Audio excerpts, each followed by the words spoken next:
nganginyanya ivangeli elingathembisona. Ngangishumayela ivangeli lokuthi repent for forgiveness of your sins. Amanye amahumushi asho kanjalo phela. At this gospel of repentance for the forgiveness of sins. Amen. But amanye athi this gospel of repentance, and forgiveness of sins.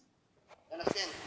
So, uma ubanjwe ivangeli le-condemnation, vele uzofaka u-4 endaweni ka-and. As if ukuze uxolele izono, i-condition ukuthi uphenduka. Ungazi ukuthi usuxolelwe. Ngizokuzwa kanje. Uxolelwe. But eyakho into ozoyenza ukwamukela ukuxolelwa. Amen. Wakomona umuntu bazalwane ukuthi umbizela okanye uthi ngiyamxolela. Athi afune ukwenza something, wenza sure ukuthi umxolele.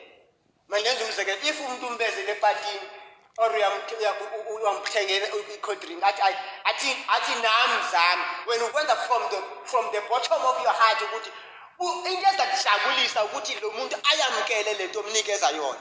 But yena if uzofuna ukuthi ayikhokhele leyanto ngelanhliziyo ubumnikeza akusekho njalo.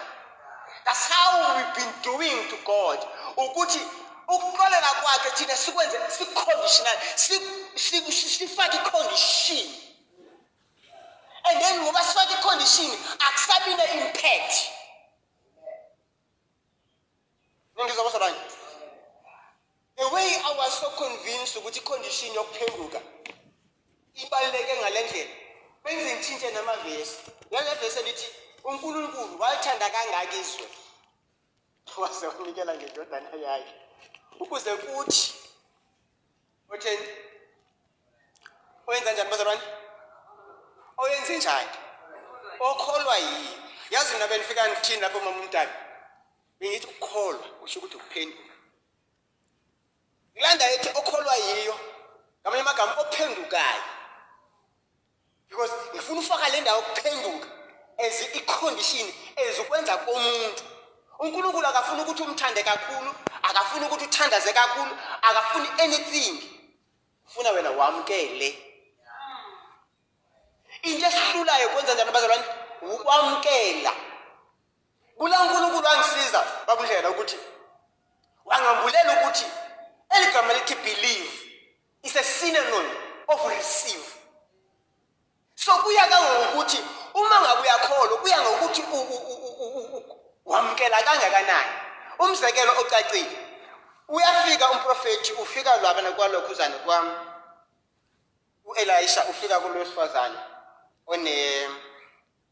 oyinkosikazi wenceku washona ihlupheka wasala njani wabese kathi ahamba awuboleka ini yamabhodlela ofaka ioil inqamuke ioil makwenze njani makuphela amabhodlela. So it's one of the things engidiscovered in lebazalwane kwevangeli lomusa ukuthi kungangokwamkela kwakho. If wamkela kancinci uzothola kancinci, if you expect kancinci uthola kancinci, if you expect kakhulu. And ngayibona practically in my life, the more ngikholela izinto ezinkulu, the more even in my spirit ngizizwa ngiba right, ngizizwa ngixhumana kahle noNkulunkulu, ne-depression ihamba. But if ngibhizi ngizama ukukholela into ezincinci namacebanyana, ngiba ne-depression yami. Labo namacebanyana apho ukukhola kwami kunendawo ezingangathi ngingancedisa ngokuthi ne-depression ayisuki lapho. But the more I believe for more things, the more nami ngizwa ngivuleleke, because kuyinjabulo kaNkulunkulu ukuthi asinikeze umbuso. Ayingafuni bazalwane bayithi. Phela zinimbalu. Ngisikaphe isikhathi bazalwane. Bathe up until 7:30, but before 7:30. Hallelujah. Kungangokukholwa kwethu. I don't say this to condemn yourself. Ukuthi mhlawumbe anginako because I'm called. But everything kungangakwenjani ngokukholwa kwakho. Because ithi abantu abalungile bawuphila ngani? Ngokukholwa. And senze isalunga ngani? Kwangakho ukukholwa. Once we believe in the perfect sacrifice, then it's done. Amen. Yindlela ke manje siqhubeke siphile ngayo. Ingakho ungakwazi ukuhlukanisa umusa nokukholwa. Akwazeke ukuhlukanisa lezi zihamba zoyi-2. Because kunzima ukukholelwa ukuthi you don't have to partake or you don't have to do anything. Yours is to receive. Ingakho uJesu enza umzekelo ngenkosi eyayinonyana oshadayo yathi yayithumela kubangani bayo bangayamkela lo invitation. Ebesithi hambani kubo bonke abantu. That's how igospel kuba nzima. Laba nje kumele balamkeli. Laze lafika nakithi thina esezitrateni. Lasifikelela nathi. Amen. Ngicela unifunde la. Chapter 4 verse 14.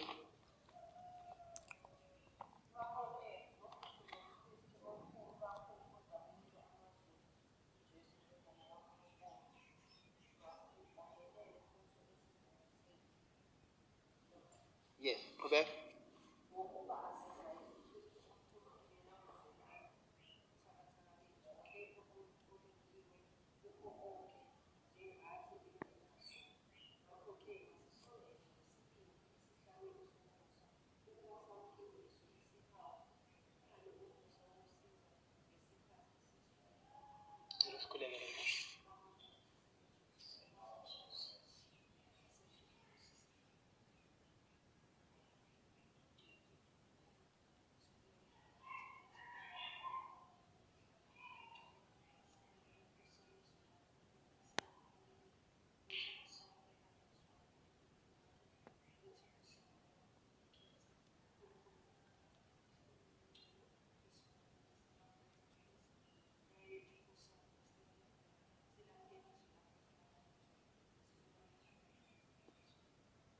Amen.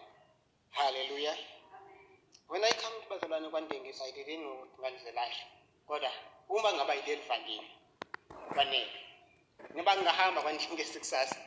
That this is enough for me. Ngoba ngihamba KZN, this is enough.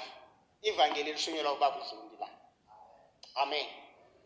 Nganyanya kanti uNkulunkulu uzobamba mina njengoPaulus. Ngangizonda.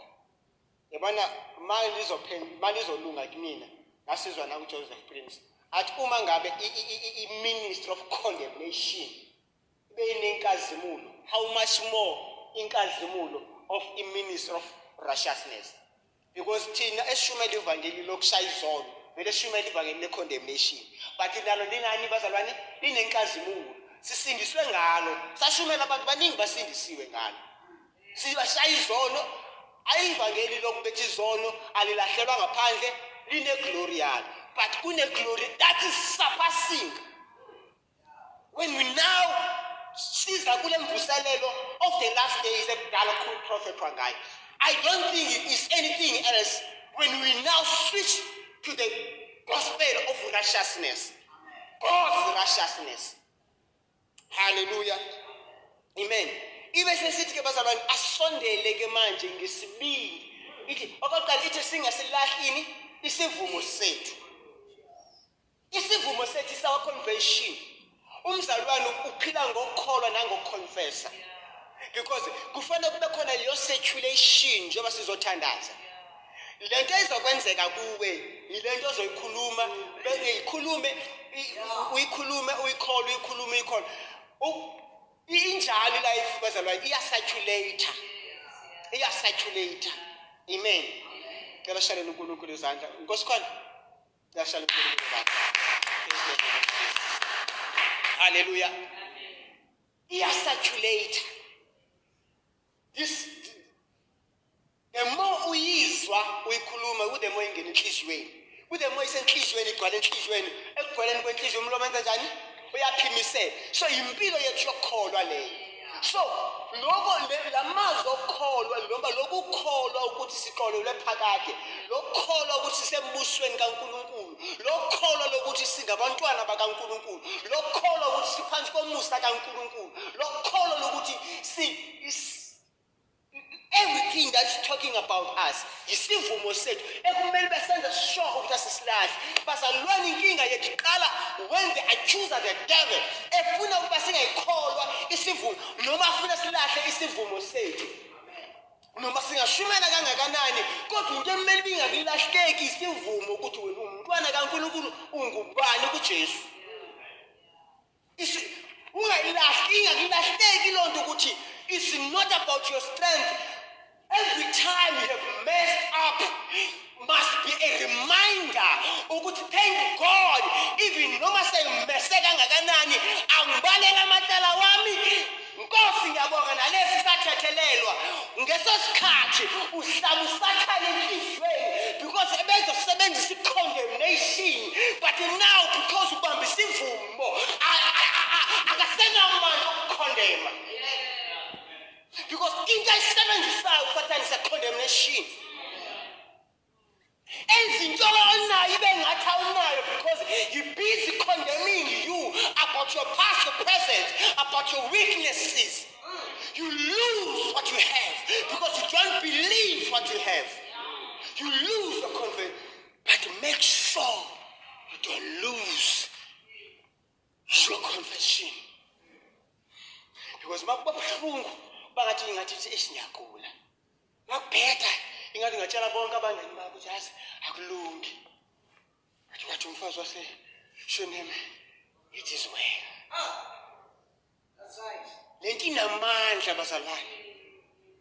Susa umthetho kuyo. Yabona yonke into uJesu akukhutshela yona susa umthetho. Suyenza umthetho. Take it as a tip. If you take it as a tip, Satan into afuna ukuthi siyenze, you must lose this confession. Because ithi iBhayibheli uma indlalifa isase umntwana ifayo singisiqila nje. Amen. Ingakho masingeka lazi ivangeli besigqilazeka manje yazi besisiqila. But the mosilazi ubugila buyaphela kuthina sibamba manje ubundlalifa bethu sidla izinto zethu. And the more bengathi ayenzeka ukuthi most confessa kakhulu senza kanjani why we find must confess kakhulu we are reinforcing it. Uma ngathi akwenzeki reinforce, confess it out. If you feel rejected say I am accepted. Speak what you want to see because that's what God had for you, the good plan for you. It's not about positive thinking. It's about what the word says. He has the good plans for you. Yes, them. Why confess? You're reinforcing. Because inhliziyo ihambe ibetheke. Ugcine sofuna ukukhuluma izinto ezirongo.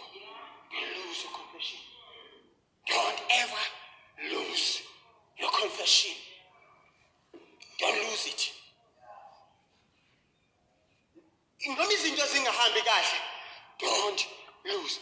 If iBhayibheli if uqela khona ukuthi usunayo. So your confession now izohamba nokuthi senginayo. Yambonga uNkulunkulu ukuthi senginayo. Kodwa kusho ukuthi awuzophinde uyocela. Ucela ubonga ithi sicele sinokubonga. Sicele sinamazalane sinokubonga. Because lento esiphetheyo iyakuthwa kuthi kodwa kumele si reinforce. Azongabi nasithukuthezi sicabanga nezona uma ngabe unga reinforce. Reinforce. Focus on ekudleni ukudla kombuso. Focus ekutheni how much do we eat? Because the more iBhayibheli tela khona intokozo yakho izogcwala. Mawungaceli uzogcina so complain. And the more complain, ifaith ayisekho. And ifaith imali yethu esikwazi ukuthenga kwethu. Kahle isleep esiriduma ngaso. Uma kulahleke yona because our confession is our faith and the devil is just after our faith. It's not after your health, it's not after anything, it's after your faith. When you lose your faith, you lose everything. You iBhayibheli ngemihla yokugcina kuyobe lingekho hayi ngoba lingekho but kuyobe khona abashumayeli abakhuluma izinto ezindlebe ezingakhulisa faith yethu. Because kwamele every time ngizizwe likhulise lento eyinayo ireinforce lento eyinayo so that ngikwazi ukuyideliver in the spirit so that imanifest in the flesh and not be manifested until ibabeka wayibambala uzoyibona and see reinforce. Don't lose your confession. Ithi mase iqhubeka sinompriest odabulile. Angifunda yonke mama. Yes. Sinompriest odabulile from emazulwini wezala emhlabeni uJesu Kristu. Owadinga ngandlela zonke. Engena sono. Ilapho eshumayelele. Engena sono kanjani? Because he was sinless. Hallelujah. It means we just understand sin. Hallelujah. Don't lose your confession. Don't lose your confession. We say city. Njengalokho bazalwane because bami confession. Namazo ya extra house. Extra house is a throne of mercy and grace. The throne of glory. How we are called to create confession. Amqinela uNkulunkulu. Mawusithi uNkulunkulu umkhumbuza amazwi wakhe. Awukhumbuzele ngokumqinela. You are reinforcing. Because ukuzikhola lekumele ibe nawo ngoba wakho. Uyayiphinda. Yabona ukuthandaza ngezwi. Unamandla nomthandazo uthandaza nje. Because the more uqotizwe linceda wena because into efunekayo kuwe yifaith. Ezokhonekta nalento eseyikhona ayisuba khona because uthandaza. Ukuphila kwakho akufiki uma uthandaza. Ukusindiswa kwakho akufiki uma uthandaza. Ayikho into efika because uthandaza. Iseyikhona in the glory. In his glory. But your faith uzoyidosa ngayo. Don't lose it. And every time you feel it out, must be the reminder the devil is about to steal. Because he came to steal, to kill, and to destroy yourself. I had to try one thing. When I said faith, just steal. Yeah, when I tell about the right, oh my God, I'm going to have time.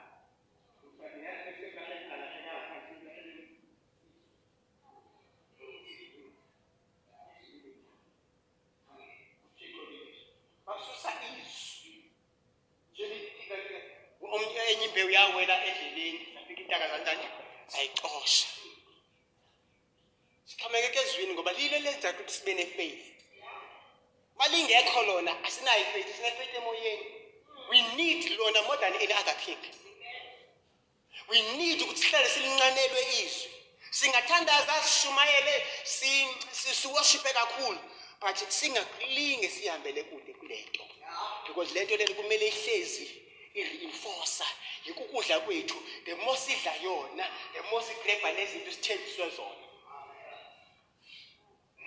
Hallelujah. It is Sunday lesihlalweni somusa esibili because no longer afaqala because ngiyaqolisa ngezona engizenzile namhlanje uma ngabe wone umuntu polisa. But if you feel like you have sinned to God, instead of polisa, bonguthi uNkulunkulu nalesi sithethelele. Ushifta ifocus kaSathane. Ukuthi ubelezi celana noqo. Abantwana bamse bayayazi ukuthi umthandazo our Father. Mawufika la ngathi forgive us our trespasses. Bayayazi ukuthi bazokhuleka nabathini. Bayayazi. But thank you Lord for our sins are forgiven in Christ Jesus. I don't know if I taught there, but they are reinforced in that. But so will they in mind, I don't know what Baba Kulekisa kanjani, but they know that. And by Bam, if Bakono Okuleka Secretary forgive our trespasses by Ashlegan, not we are Tagawena. Lange, the Lavange Basaline. Our confession, the Lord is our shepherd. Yake ngincede lento bazalwane ngenilanga. Ngimuntu othanda ukuba nezikoloto, athi my Lord, my shepherd, I shall not want. Yekwadlula isikhathi ngingafunanga isikoloto. Ngenxa yoba ngiconfesse lamazwi. He's my shepherd. I shall not want. While the want is here, but you confess against it. After confession, so I don't know. But keep on confessing. Because in the spiritual living, in your confession. You know, when you confess it is negative. It is negative what Jesus was born. But on those times when you feel like confessing, is true. Because you can't understand. When the person allows you, I went in there for the water. I don't want anything.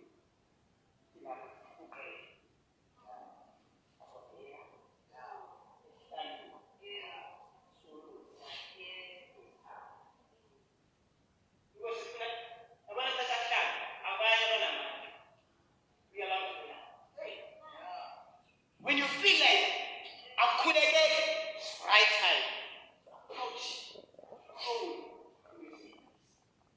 I call somewhere. Because I'm going to finish. No good job, but about there's a throne of mercy and grace. You can make it in my house. You can give back a job in jar. Hallelujah. We are holy. Emagewena lihlaza. Amen. Indebe yami yaphuphume. Indebe yami bazalwane kwemeli iphuphume. Indebe yonjabulo. Yiyo phuphumayo. It overflows. It overflows. Yini ikalela confession yokuqala that the Lord is my shepherd. Manje makwehla kubanjwa ilapha ya number 1. The Lord is my shepherd. He feeds me by shepherd. Then the rest is sorted. Though I don't lapho ngihamba khona. Le confession bazalwane ayikhulunywa ngumuntu okude uthi uhamba ethunzini lokufa. Lo muntu okhuluma le confession uhamba ethunzini lokufa. But akaconfess ukufa. Kodwa sinikeza indication. Well, 2022 from God. Yes, 2021 I'm going through. I'm not dying in this stage. If the Lord is leading me, there shall be stillness. Even if I hold my nose, I'll call you Kobozela. Once I call you Kobozela, I say, back off. Because when my soul is here, Mama has to hear out the Lord Linda is stillness. Stillness. If our Caesar, the throne of mercy and grace is standing for you, is waiting for you. Just approach it. Hebrews chapter 4 verse 14 to 16. Siyabonga senifikile sesiyava egameni lika Jesu Kristu. Amen bazalwane. Ithi uyigcwebisa ngeoil inhloko yami.